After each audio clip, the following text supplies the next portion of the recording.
feebaru transit moo xam muy jaare wala constipation dafa bëri luñ koy gis ci weeru koor bi loolu waral tey ñu samp laaj bi ni mel lan mooy jaare bu amee ban taxawaay la ci waa kër docteur war a mën a am lan mooy constipation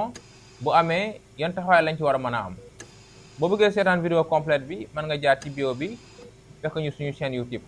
bu fekkente ne gan nga ci kër gi mën nga partager ngir yee képp koo xam ne yitoo na vidéo bi lan mooy jaare mooy ngay dem duus lu ëpp ñetti yoon ci bés bi ci dem duus yoo xam ne dafa ndoxe bu la dalee ban taxawaay lañ ci war a mën a am jaare bu la dalee bu leen fàtte ne am na benn feebar boo xam ne en général mooy nekk ci gannaaw suñu xel day dem ci les maladies du périphérique mooy feebar yi nga xam ne li ngay lekk wala li ngay naan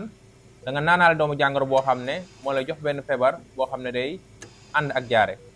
fekkee noonu la demee dañuy xool ban doomu jàngoro moo nekk ci gannaaw jaare yi ñu ray doomu jàngoro ji moo xam parasite la moo xam bactérie la mais également dinañ xool ndax jaare bi am na yenn complication yoo xam ne jur na ko moo xam nga manqué ay ferñeent muy ion yi wala nga manqué ndox su boobaa dañ lay dolli ndox ba sa yaram nekkat lan mooy constipation bu amee ban taxawaay lañ ci war a mën a am constipation mooy diminution de la fréquence des selles moins de 3 fois par semaine constipation bu ñu ko waxee mooy li ngay dem du fekkente ne dafa gën a néew ñetti yoon ci biir semaine bi bu fekkente ne loolu dafa am dañuy jàpp ne kii kat dafa am constipation nag bu fekkente ne daf la dal taxawaay bu ñu ci war a mën a am mooy xool ndax bu fekkente ne da am feebar bu muy feeñal ndaxte bëri na feebar yoo xam ne su la dalee day feeñal constipation mën nañ ci lim hémorroïde bu fekkente ne amul benn feebar bu muy feeñal constipation mën lañ la jox conseil hygiéno-diététique maanaam ñu naan la da ngay fexe di naan ndox mu bëree bëri parce que bu fekkente ne li ngay naan ci ndox doyul su boobaa mën na def constipation mais également mën nañ la wax ngay yëngatu parce que sédentarité di tëdd lu yàgg wala toog lu yàgg mën na la indil constipation mën nañ la digal également ngay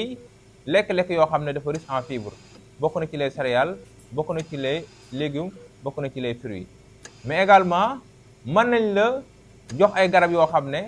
ñuy tuddee les laxatifs pour que mu mën a fecci biir bi loolu dana tax sa constipation bi mën a wér mbokk yi tontu bi loolu la woon ay dolli ay leeral ay laaj pour yeneen vidéo ñu feebar yàlla na yàlla fëgg seen bopp leen jox dig daje ci beneen week-end beneen kër docteur jërë ngeen jëf